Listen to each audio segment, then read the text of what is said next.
We start this episode of Torch Sports with breaking news. Thank you for joining us. I'm TVC News Director Emma Browning. Finals originally scheduled for today are now rescheduled to tomorrow. You may have gotten this email this morning from the University of Tennessee saying a cyber attack shut down Canvas. Now TVC has been following this since yesterday afternoon, and here's what we know so far. On May 7, 2026 at approximately 5:30 p.m., the University of Tennessee's Canvas page was shut down due to scheduled maintenance, and the same thing happened to an estimated 9,000 universities across the country. This was no coincidence, as these universities were second-hand victims to a cyber attack targeted towards Instructure, Canvas's parent company, that began as early as April 29, 2026. The Office of the Provost sent an email to the entire UT community confirming the connection between the software shutdown and the cybersecurity attack affecting universities across the nation, though a path forward was unclear. Shockwaves across campus because this was no ordinary day. It was the day before the start of final exams. Tonight is when everyone's freaking out. This is the one day that everybody pulls together and really studies if they haven't been already. Nursing student Isabella Hurst calls it distressing. And though some exams are not on campus, students still need the Canvas platform. So I'm a nursing major, and all of our coursework that we're using to study for our exams, even though our exams are on a different software, all of the work for it is on Canvas. Dr. Joe Staub, assistant professor of practice for the School of Advertising and Public Relations, emphasizes with students' worries. I know it's nerve-wracking when you're trying to study for finals and get things done at the end of the semester. Any of my colleagues, I would hope that they would be empathetic and compassionate and, work with students to, figure out a path forward for everyone. Canvas came back online around midnight. The university encourages students to download any needed course materials on Canvas as an extra precaution in case of another shutdown. It is also important to be on the watch for fishy emails. Learn how to spot a scam. You can view the OIT's online instructions, which you can access on your Canvas page. For now, be sure to follow us on Instagram at TVC News Now, where we will continue to keep you updated on this situation. For now, it's time for Torch Sports.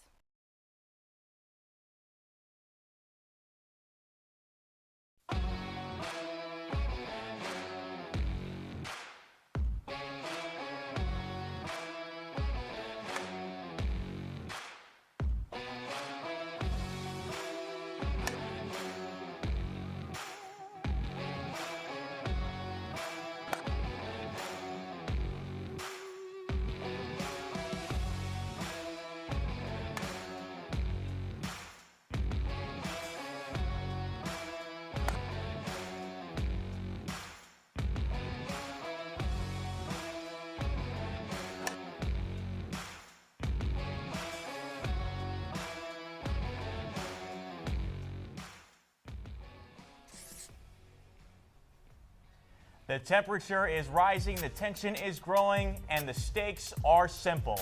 Do or die. Welcome back to Torch Sports alongside Chance Jones, Grayson McGinnis, and Taylor Langford. I'm Connor Whitney. It was tournament time for Tennessee as the Lady Vols traversed to Lexington for the SEC tournament. However, for the third straight year, the Lady Vols were one and done. The Big Orange faced off against Ole Miss, who had taken the season series back in March, and the Rebels continued their strong play against Tennessee with a 4-1 victory. The Lady Vols mustered just 4 hits all game, and for just the third time all season, they lost a game after scoring first. Now, Taylor, you and I were on site for coverage of the game, and it was a disappointing performance all around, but particularly offensively. Well, it was disappointing. And first, Connor, I think on behalf of me and you, I'd like to thank the University of Kentucky in Lexington for hosting the SEC tournament. As much slander as we like to give our little brothers, it was a great venue. They really did well for the media there.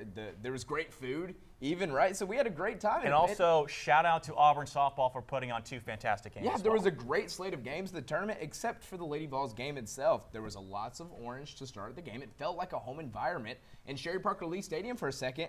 Bella Fall gets it started in the bottom of the second frame. She brings in Ella Morrison off an RBI single to right field from third. But after that, that would be the only time the Lady Vols would score. The offense went really cold. There was a lack of energy from the crowd. Even the locos were silent, which says a lot. Yeah. And the team itself just weren't exactly attacking the pitches they'd want to. Just weren't taking good hits. Not really effective swings either. It was just an all-around pitiful performance, if I may. Yeah, and it's It's been a frustrating season for the Lady Vols, and especially when you look at the Ole Miss games. The Ole Miss Rebels have kind of been the Lady Vols' kryptonite this year. They've really struggled to find success against them.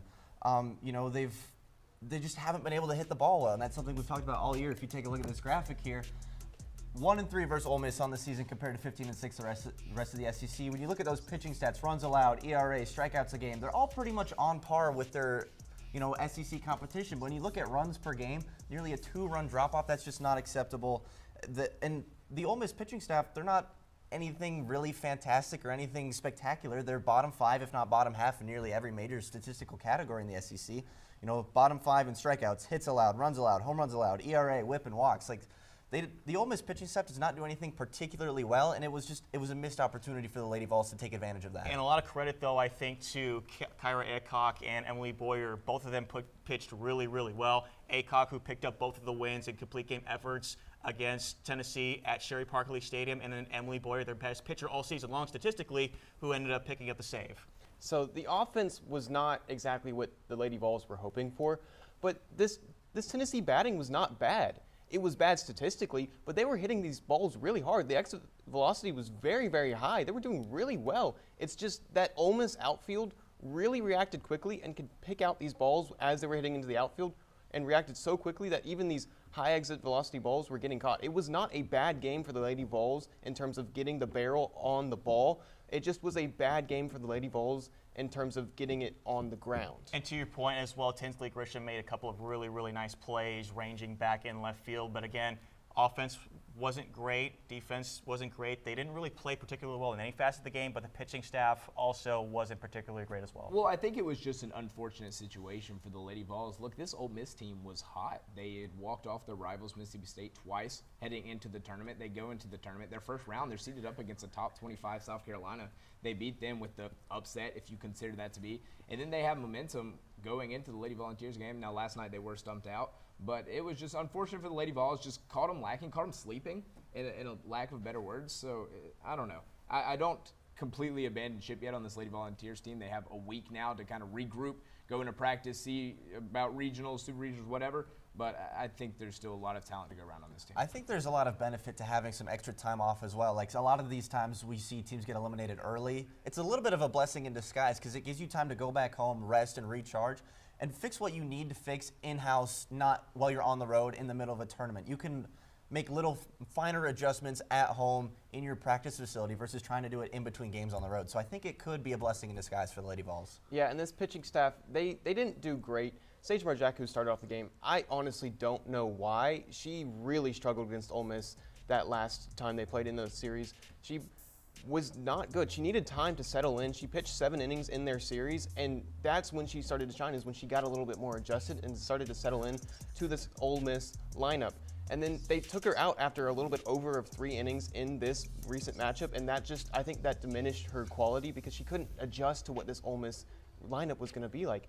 And then Carlin Pickens comes in, and she's really, really good. Don't get me wrong, but she did not have a great attitude in this game. Late in the 5th inning, the Ole Miss batting lineup had 2 outs, 2 strikes, and there was a check swing that was not called a strike. They called it a ball. She went further than Blake Burke, without question. Yes. Even both of the announcers said there's no way that was not further. Yeah. And they didn't call it. But you cannot let that stop you. She ended up letting up 2 more runs after that. You cannot let that stop you. You have to adjust. You have to get back and ground yourself, and you cannot let that affect you. It cannot affect your attitude. You have to be better than that.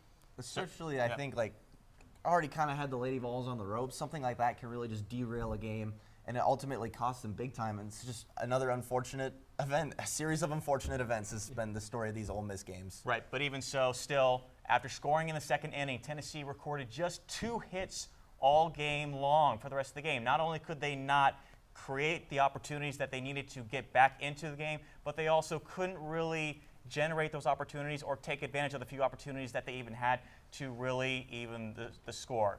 Not a great look as you get into NCAA tournament play. So at this point, the offense, it really just is what it is. And if this team's going to make a deep run, it's going to be predicated on the pitching staff. Well, speaking of pitching, I mean, we'd be mistaken to first not recognize Carlin Pickens and giving her congratulations and being drafted #1 in the 2026 AUSL draft to the Carolina Blaze. She will be headed to Durham, North Carolina, back to her home state. She is the 5th ever Vol, drafted #1 in a major league draft. And, oh, by the way, in the past 30 minutes, she was named All SEC in the pitching division. So, I mean, she's just spectacular. And however good she is and however good she's been over these past 4 years, right now, statistically, I would go as to say she's not even the best pitcher in the staff. Look, Sage Marjetko has really been the star down the stretch. She leads the team with a .96 ERA, second in the nation, which, by the way, Carlin Pickens is third out of the 3 starters in ERA, but still top 10 in the nation, which is just speaks volume to the pitching staff that this Lady Vols team has. Aaron Newer sits at #4, by the way. But you just can't rely on the pitching, in my opinion, as good as it's been and as far as it's going to take you. Those offensive bats have really struggled as of late. They've won a lot of gritty games because of the pitching pulling out. I think you have to find your swings, and I feel more comfortable that the pitching is what's in a groove rather than the bats. I feel as if you can correct the bats and not the pitching, but that's just something that raises concern, and hopefully in the next week the Lady Vols can figure out. I completely agree with that. The pitching staff has been bailing out the Lady Vols all season long. It's nothing new. The bats have to get hot. Well, I wouldn't say all season long, because earlier year in the season they looked pretty hot. They were winning by 10-point margins, 10-run margins. All right, I'll give you that. Over the last maybe month and a half, 2 months or Yeah, so. Really, especially. since Starkville, they've not looked very good. I would agree. And with the bats have to get hot. I'm almost tired of saying it. I'm sure you guys are tired of hearing me saying it. You just have to rely on your heavy hitters. You need Sophia Knight, Ella Dodge, the Leach twins to step up. Somebody has to step up and take a big swing, get a big hit at a crucial time. Like, your pitching staff is phenomenal. Show them a little appreciation. Help them out a little bit. Put some runs on the board. I feel like I'm not asking for that much in that aspect, but it seems like it's just something they've struggled to do, and just missed opportunities and pitching staff dominating and struggling hitting. I feel like it's just phrases and sayings we've been saying all season long. And quickly to your point, Karen Weekly mentioned as well, it's a collective effort. It's not looking to one person, it's a collective. It needs to be a group effort as well. It certainly needs to be collective. Every single batter needs to do their job. They need to play their game.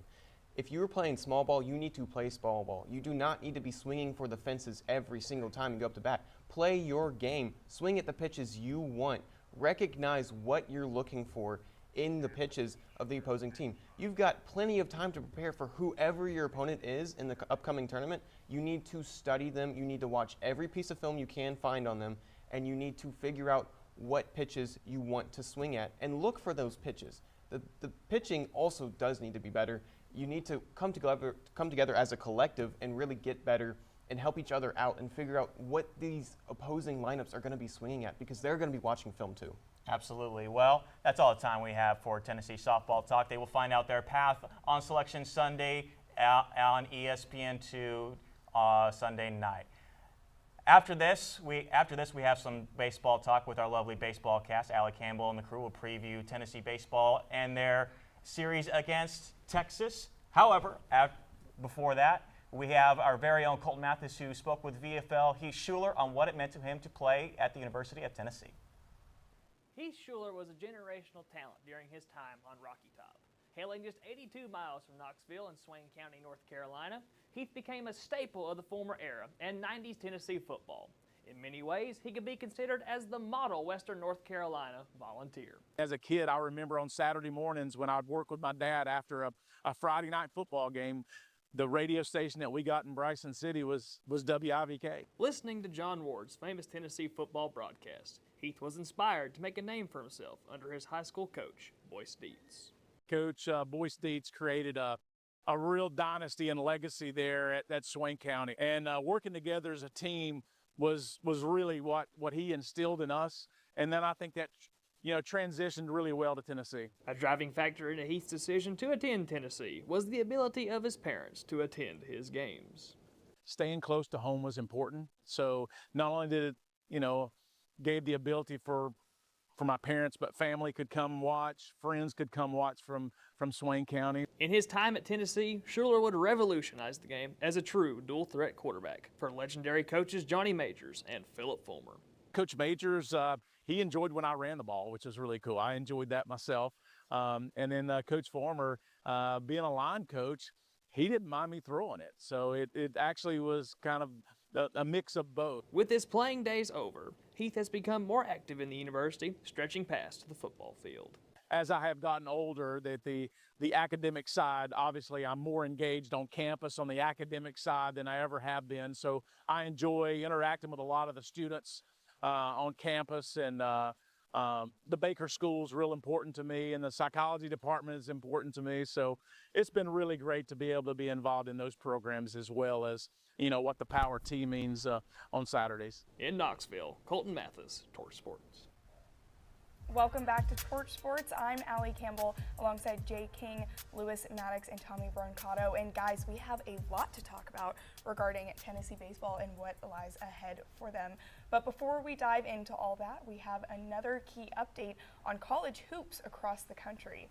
The NCAA announced yesterday that the March Madness tournament will be expanding to 76 total teams for both the men's and women's tournament next year. Live outside of Thompson Bowling Arena to tell you about it is our very own Jack Glennon. Jack, what do you have for us? Yeah, thanks, guys. I'm right here outside the Thompson Bowling Arena at Food City Center, the home of the Lady Vols and the Volunteers. And we just got groundbreaking news in May about college basketball. The NCAA announced earlier this week they will be expanding the college basketball March Madness tournaments from 68 teams to 76. Now, what is this going to look like? Are we going to have 1 seeds facing off against 19 seeds in the first round? Thankfully, the answer to that is no. Instead, they will be expanding the play-in first 4 tournament to a first 12 play-in tournament. Now, what that is going to look like is 11 seeds will face off against each other at large, 12 seeds the same, and 16 seed automatic qualifier tournament champions will face off against each other to play against the number 1 seeds in the round of 64. Now, what does this mean for the Volunteers? Now, for the men's side, the Volunteers have not been an 11 seed since 2014, so this doesn't pertain to them as much. But in 2014, as an 11 seed, they won a 86-67 matchup over the UMass Minutemen, a game in which Jordan McRae scored 21 points. But for the Lady Volunteers, they might be a little bit more in the danger zone. They finished last season as a number 10 seed. So if the Lady Volunteers want to stay clear of that play-in tournament, they might have to take a step up here at Thompson Bowling Arena as next season gets going. That's all we have here from Thompson Bowling Arena, so make sure you stay tuned with Torch Sports on social media. I'll kick it back to you guys at the desk. Thanks, Jack. Now, Josh Elander and his squad have a tough test ahead of them over the next 2 weekends leading up to the SEC tournament. This weekend, they will take on the number 4 ranked Texas Longhorns at home in a 3-game weekend series, and next weekend will hit the road to take on the number 24 ranked Oklahoma Sooners. What are you guys expecting to see from this big weekend against a top 5 opponent? What's at stake? Yeah, Ali, you mentioned they're number 4 in the country. They're the highest ranked SEC team, tied for 2nd in the conference, and Texas is playing some of the most consistent baseball that a team can play. It's essential for Tennessee to bounce back in this series. Super important. Let's take a look at this graphic here. Well, we don't have the graphic up. Oh, there we go. So it starts with LSU about a month ago. They lose that series, but then the very next weekend they go into Starkville and they sweep the Mississippi State Bulldogs, who are a top 10 team. Then they come right back to Knoxville, lose that checkerboard game, and lose the series overall to Ole Miss. And then they come right back to Alabama. They lose that series opener, but then they sweep the doubleheader, which was amazing. And then you go to Kentucky last weekend, just a complete letdown, almost getting swept there after blowing that 6-1 lead early in that series finale. But then brings it to Texas. If the trend stays consistent, you should have a good weekend. Yeah, Tommy, you're absolutely right. The Vols, I think, and I think we all think that the Vols are absolutely talented enough to win a couple of games in this series against Texas, probably their most important matchup and probably their toughest matchup to this point all season. But yeah, it's almost become a formula to this at this point for the Vols. They play terrible, then they play great, then they play terrible again. It just goes back and forth. And after they played as abysmal as they did against Kentucky last weekend in Lexington, that does look good for Tennessee this weekend against Texas. Obviously, Texas a really good team, but the main thing for Tennessee is to build some type of momentum through the next 2 weeks and through the regular season, heading into postseason play, however that looks. If you only win 1 or 2 games in the next 2 weeks, your confidence is going to be an all-time low, and your team vibe is going to be at an all-time low. Yeah, well, momentum is the name of the game here, and I guess if you want to talk about a Tennessee player who's had that momentum was Levi Clark, having that multi-home run game on Sunday going into this next SEC game there. Now, the bats were fine in the last week versus Kentucky. It was all about the pitching. That was the main problem there. And I just want to see the bats continue to heat up, and then, again, less reliability on the bullpen. Yeah, great points there. And following this weekend, no matter what happens, they will be heading to Oklahoma City and hitting the road to take on the Oklahoma Sooners, the number 24 ranked Oklahoma team. This will be another big test for this group. What are you expecting to see next weekend? Yeah, Allie, I think that the key for Tennessee in their series finale, or in their SEC series finale against Oklahoma, is offensive firepower. OU is not built to come back late in the game. They've shown that all season. Obviously a really good team, but they're not built for comebacks, and they've shown that throughout the duration of SEC play. And also Oklahoma, Sooners are playing arguably their worst ball of the season right now. Their last two series, they've only won 2 games, and they've lost both of those series, I believe, against Florida and Auburn. They have another tough test on the road at Arkansas next weekend at Arkansas. So a good opportunity for Tennessee here to maybe take advantage of a beaten and battered Oklahoma squad, and a good chance to go into Oklahoma City, not Norman, a neutral site game, a good chance for Tennessee to go in there and get a series win to end out the regular season. Yeah, I don't want to be a negative Nancy here, but I mean, if we're going by the trends, Texas probably looks like a series win. Oklahoma probably looks like a series loss, and especially with how Oklahoma has been, they haven't been the best team in the country. It is 100% a winnable game. You just got to make sure to carry on that momentum, and that's been a problem that this team has had. That's something that I want to see in this series, since Oklahoma has such a strong pitching staff. Again, I want to see discipline at bats. I always stress this enough. You've got to take those walks when you can. That is how you mess up a good pitching team. You nailed it, Lewis, when you said they're struggling. But that does not mean Oklahoma is a bad team by any means. This is still a top 25 baseball team in the country. Oklahoma has been struggling, but this is a win that Tennessee really needs. I want to look at Cameron Johnson for OU. He is one of the best pitchers in the SEC. He's holding opponents to an under 200 average on the season. He's one of the best. He induces plenty of weak contact as well as a 12 K/9 ratio. He's going to get you those dribblers. He's going to get you those lazy fly balls. But if you're not putting it in play, he's going to blow it by you. He's going to make you chase. And my thing here is if Tennessee could put together those good at-bats that we talked about and Jay mentioned, they can hit off anybody, and they can hit off Cam Johnson. And that's what this team will need going into postseason play. Absolutely. Well, the Vols will be sure to be looking to gain momentum heading into the SEC tournament, currently sitting at 11-13 in the conference and just below Oklahoma. That will be a big matchup, but what are you guys expecting to see now 2 weeks out from this SEC tournament? It kind of just depends on how Tennessee plays in these next 2 series. If you get 2 series wins, then honestly the tournament doesn't really mean that much for them. But if you lose one of those series, I mean, that you got to win a few games in the tournament to really boost your resume there and try to get into a good regional. And I mean, if you go winless there, you might be out of the tournament altogether. So it just depends on how you play to end the regular season. And then we have to look at the tournament and see exactly what you have to do to get in. Yeah, Tennessee's still fighting for some type of opportunity to be at home during the postseason for some time at least, and home field advantage. Rocky Top behind you in the background makes all the difference in postseason play. Vols have to play well this weekend at home, next weekend in Oklahoma City and in Hoover, and that they do that and can play well in the next 3 weeks. They set themselves up for a pretty substantial opportunity for a run in postseason play. Well, the SEC tournament will begin May 19th until the 24th in Hoover, Alabama. That's all we have for Diamond Sports in this week's episode, but don't go anywhere just yet because our very own Delaney Leary got the chance to take on an exclusive tour of Tennessee's new golf facility.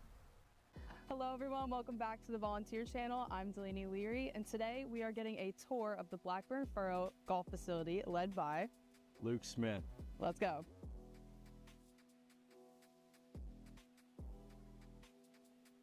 Kind of the trophy wall. This is for girls and guys.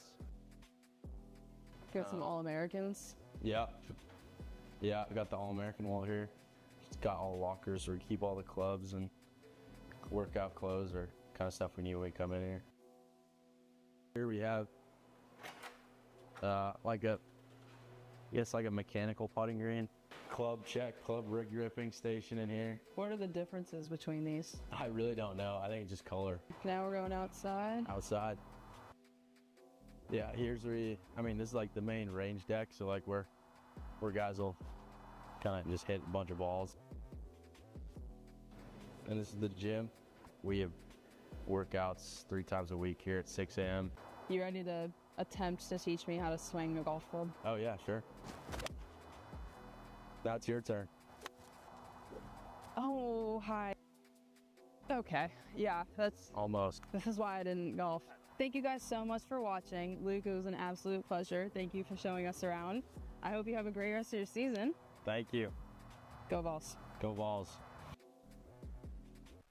Beautiful facility and also a beautiful swing from Delaney there, but we're just about out of time here today. Before we go though, there is another sport currently prepping for their championships next week. After winning their first SEC title in program history, the Lady Vols will look to continue that success in the NCAA regional next week. Our very own Izzy Osman has a preview of the upcoming tournament. Izzy, what do you have for us? Thanks, Allie. The Lady Vol golf team will head down to Waco, Texas next week to participate in their regional play for the NCAA tournament. This comes after they won their first ever SEC championship last month. Regional tournaments are considered preliminary rounds of the NCAA championship competition. The tournament will take place at 6 regional sites, each featuring 12 teams and 6 individuals. The Waco Regional will be played at Ridgewood Country Club and will be hosted by Baylor. Tennessee is a 3 seed with other SEC team Texas A&M as a 1 seed in the same regional. Now all eyes will be on Madison Messmer and Kira Van Can as they head into this tournament. Messmer was named SEC Freshman of the Year in addition to being named to the All-SEC First Team and the SEC Freshman Team. Messmer becomes just the 4th Lady Vol to ever be named SEC Freshman of the Year and the first since 2003. Van Can added to the honors for Tennessee, earning a spot on the All-SEC Second Team. The top 5 teams and first place individual from each regional round will advance to compete in the national championships to be played May 22nd through 27th. We're wishing the Lady Vols the best of luck this week. That's all the golf I have for you today. Back to you, Allie. Thank you so much, Izzy. Unfortunately, that's all the time we have for today, and even more so than that, this is our last episode of the semester. But don't you panic, we'll be right back here next semester with weekly shows and more. In the meantime, over the summer, stay up to date on all the biggest news and latest topics surrounding Tennessee athletics. Be sure to follow us on Instagram and TikTok at TorchSportsUTK and on X at TorchSports_UTK. From all of us here at Torch Sports, we hope you have an amazing summer, and go Vols. UT news, sports, and event coverage. Best way to stay on top of all of it is to follow our Instagram at TVC News Now. You can scan this QR code right here to get right to the page. All of our content is created by UT students with the Big Orange community in mind. Volunteer Channel thanks you for your support. Go Vols.